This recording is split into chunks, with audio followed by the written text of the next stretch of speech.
All right, let's dive right in. Today we're going deep on earthquake prediction. Ooh, exciting. Specifically, how they're using machine learning now to predict ground motion. Okay. And you're really interested in this, right, in the context of all those induced earthquakes happening in Oklahoma, Texas, and Kansas. Yeah, definitely. So we've got this research paper from Computers and Geosciences titled Machine Learning in Ground Motion Prediction.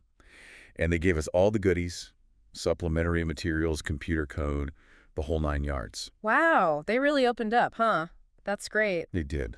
It's a really relevant topic, too, especially with all the increased earthquake activity in those states since, like, 2009. Right. Which, a lot of people think is linked to oil and gas stuff. Yes. So, yeah, this research could be really important for figuring out the risks there. Okay, so before we get too deep in the weeds, Sure. can you give us a quick, refresher on ground motion prediction models? Yeah. GMMs? Mm-hmm. I know they're super important for things like seismic hazard assessment, but how do they actually work? Well, so think of GMMs like equations, right? Okay. They're trying to predict how strongly the ground's going to shake during an earthquake. Gotcha. But the traditional way we make these models, using linear regression, that might not be the best way to do it, actually. Oh, really? Why not? Well, because earthquakes are chaotic. Yeah. They're not linear at all. So Yeah. linear regression could miss a lot of the important interactions that are happening. Like those subtle relationships between all the different factors. So linear regression's kind of like trying to fit a square peg in a round hole when it comes to earthquake data. Yeah, that's a good way to put it. Huh. Earthquakes are they're so complex, there are just so many things happening. Right. So this is where machine learning comes in. Okay. The paper looks at 3 different machine learning techniques: Okay. artificial neural networks, Mm-hmm. random forest, and support vector machines. Wow. Okay, let's break those down. Right. Artificial neural networks. I feel like I hear about those everywhere these days. Yeah. What makes them so special? What are they doing? Well, they're kind of based on the human brain, right? Okay. Forming connections and learning patterns from the data. Right. It's like giving the model a crash course in seismology and then letting it figure out the relationships on its own. Wow. So it's like teaching it to things like a seismologist. Yeah, basically. That's amazing. Yeah. Okay, what about random forest? Is it as, whimsical as it sounds? Haha, well, maybe not exactly a walk in the woods, Okay. but it does involve using multiple decision trees, Interesting. and each tree gets a vote on the final prediction. Oh, wow. So imagine a panel of experts all weighing in on how the ground's going to shake. Okay, so it's like a democratic system for earthquake prediction. Haha, yeah, something like that. That's really cool. All right, and finally, support vector machines. Yes. What's their superpower? They're really good at separating data points, Okay. like maximizing the margin between different categories Interesting. to get the most accurate predictions possible. So they're super organized. They're like the Marie Kondo of earthquake prediction. Uh-huh. Just tidying everything up, making it clear. Exactly. All right, so they've got these 3 algorithms, Yep. but to test them out, they needed some real-world data, right? Right. And they use a really interesting data set for this. Okay. It was 4,528 ground motion recordings Wow. from 376 earthquakes in Oklahoma, Kansas, and Texas, Okay. all between 2005 and 2020. Gotcha. That time period had a ton of induced seismicity, Right. so the models had a lot to learn from. Yeah, that's a gold mine of data for sure. It is. And were these mostly those shallower earthquakes Yes. that we see with induced seismicity? Most of them were less than 10 kilometers deep, Okay. and the magnitudes ranged from 3.0 to 5.8. Gotcha. This is important because you're interested in induced earthquakes, Right. and those behave differently than natural ones. Totally like a whole different animal. Yeah, exactly. So what were the key factors that the researchers used to predict the ground shaking? Okay, so they focused on 4 main factors. Okay. The first one was moment magnitude. Okay, and remind me, what is that again? Moment magnitude is like the raw power of the earthquake. Gotcha. How much energy is released. So like the earthquake's punch strength. Yeah, that's a good way to put it. Okay, what else? Then hypocentral distance. Okay. Which is all about location, location, location. How far away a point is from the origin of the earthquake. Right, which obviously impacts how strong the shaking is. Exactly. The farther away you are, the less you feel it. Right, like ripples in a pond. Makes sense. What were the other 2 factors? So the third one was the average shear wave velocity over the top 30 meters of soil. Okay. This is basically telling us about the ground conditions. Right, like is it rock or is it sediment? Exactly. Is it loose? Is it solid? All of that. Right, because some ground's going to shake more than others. For sure, like Jell-O versus a brick wall. Exactly. And then the final factor was focal depth. Okay. Because a deeper earthquake, the energy's got to travel farther to get to the surface, so it's dispersed more. Right, like going through a thicker barrier. Exactly. Interesting. Okay, so they've got those four main ingredients. Yep. But wasn't predicting ground shaking, especially at close distances, a big challenge for the old methods? It was a huge challenge, especially at those short distances. Right, it seems impossible. It's like trying to predict which way a feather's going to blow in a hurricane. Wow, yeah. There's just so much complexity in the physics. Right. It was really hard to get accurate predictions. Okay, so the stakes are high. Uh-huh. What were the researchers trying to predict specifically with these machine learning models? They focused on two main measures of ground shaking, Okay. peak ground acceleration, or PGA, and spectral acceleration, or PSA. Gotcha. So PGA is like the maximum force that the ground experiences, Okay. and PSA is looking at the shaking across different frequencies, Uh-huh. which gives us a better idea of how buildings are going to respond. So PGA is like the knockout punch, and PSA is like analyzing the whole fight, round by round. Yeah, I like that.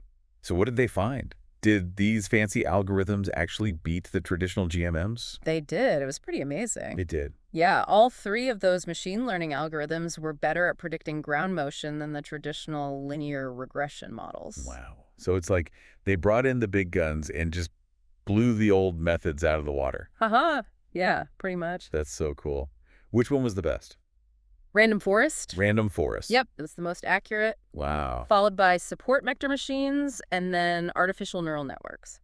Huh. So it seems like that committee of decision trees really knows what it's doing. They do. They're good at capturing the nuances of the data.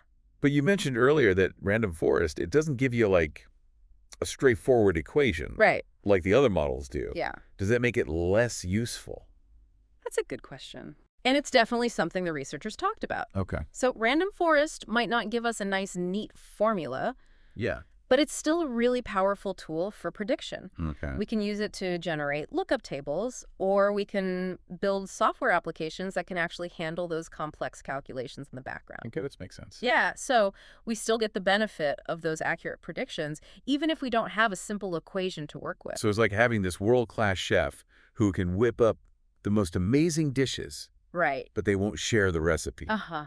Exactly. So we can still enjoy the food, even if we don't know exactly how it's made. Exactly. But going beyond just accuracy, did these models tell us anything new about earthquakes? Yeah, that's what I think is really cool about this. Okay. So not only were the machine learning models really good at predicting the ground motion, but they also found patterns that matched up with what seismologists have seen in the real world. Oh, really? Yeah. For example, they correctly showed that the ground shaking decreases as you move farther away from the epicenter, Right. which is like a fundamental principle of seismology. Yeah, totally. So they're not just spitting out random numbers, they're reflecting the actual physics of earthquakes. Wow. That's huge. It is. So if they're so good, why do we even bother with those simpler equations from like artificial neural networks or even the traditional methods? Well, that's where the balance between accuracy and usability comes in. Okay. Sometimes a simpler model might be good enough, especially if it's easier to actually use and understand. So Sure. it really depends on the application Okay. and how much precision you need.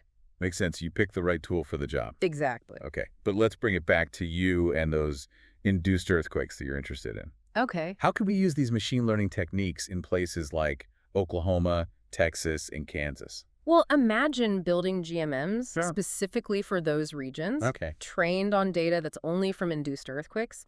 That's interesting. Those models could capture the unique characteristics of those earthquakes much better than a general model could. Oh. It's like having a tailor-made suit for predicting ground motion in those areas. Yeah, like perfectly fitted to what's actually happening there. Exactly. What kind of impact could that have? Well, if we have better predictions, Mhm. we can make better decisions about how to reduce the risks. Okay. So that could mean updating building codes, Right. designing infrastructure that's more resilient, Mhm. and even maybe developing early warning systems that are specific to induced seismicity. Early warning systems.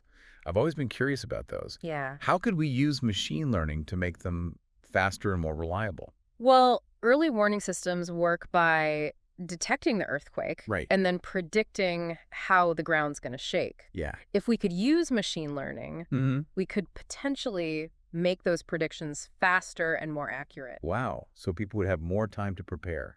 Exactly. Even a few extra seconds could make a big difference. It really could. It could be the difference between getting to safety and being caught off guard. Yeah, for sure. So, yeah, machine learning could really improve those systems. It's amazing to think about. But beyond the immediate practical stuff, Yeah. what I find really fascinating is how these models could help us understand earthquakes better. Right. It's like having a new lens to examine them with. Exactly. Mm-hmm. What kind of insights could they give us? Well, we might learn more about how faults actually rupture, Mm-hmm. how seismic waves travel through different types of ground, Right. and how induced earthquakes are different from natural ones. So it's not just about predicting the future. It's also about using these tools to unlock the secrets of the past. Exactly. I love that. Okay, so we've been talking a lot about induced earthquakes. Mm-hmm.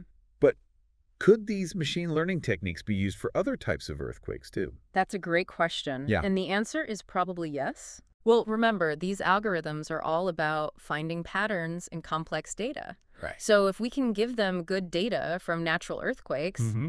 there's no reason why we couldn't use them to make more accurate GMMs for those earthquakes as well. That would be amazing.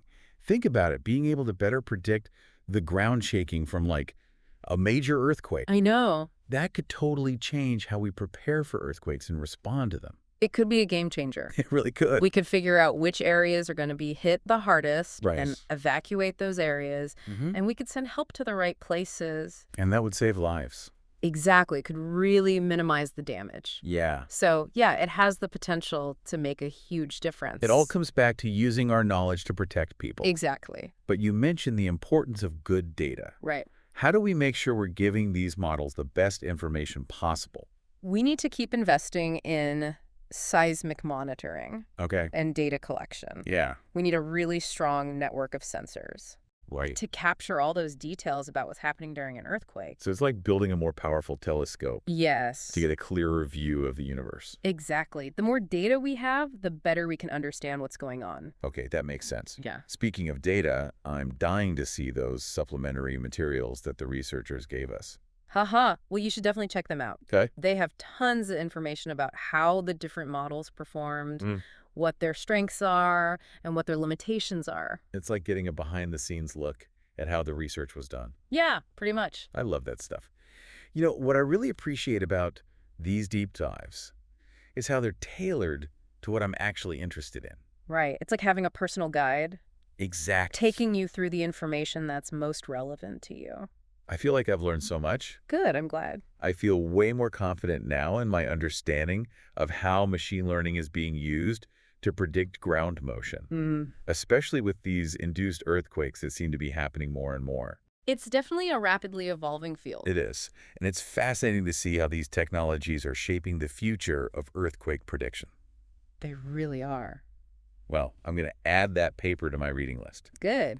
It's been an amazing deep dive, and I can't wait to explore more. Me too. To our listener, thanks so much for joining us on this deep dive into the world of machine learning and earthquakes. We hope you learned something new and maybe even discovered a new passion for seismology. Keep exploring, stay curious, and never stop learning. Until next time. Feels like we've just scratched the surface here. Yeah. Who knows what other amazing discoveries are out there? I know, right? So much potential. This whole deep dive has been awesome. It has. It really shows how powerful personalized learning can be. For sure. Like, I came in with all these questions about induced earthquakes and machine learning, and we've covered so much ground. We have. It's amazing what we can do when we just focus on what you're actually interested in. Right. It makes it so much more fun and engaging. Way more. For anyone listening who wants to dive even deeper, Yeah. I definitely recommend checking out the research paper itself Oh, yeah, for sure. and all those supplementary materials you mentioned. They're full of really interesting details about the different models Okay. and how well they worked. I'm definitely adding that to my reading list. Awesome. This has been such an eye-opening look at how machine learning is changing the game for earthquake prediction, It really is. especially with all these induced earthquakes that are happening. Yeah, it's a really important topic. It is, for sure. And it's not just about predicting earthquakes, you know? Right. It's about understanding our planet Yeah. and protecting people from harm. That's a great point. Thanks. To our listener, thanks for joining us on this journey into the world of machine learning and earthquakes. It's been fun. We hope you learned something new and exciting, Yeah, and maybe even discovered a passion for seismology. me too. Keep exploring, stay curious, and never stop learning. And we'll see you next time on The Deep Dive. Bye!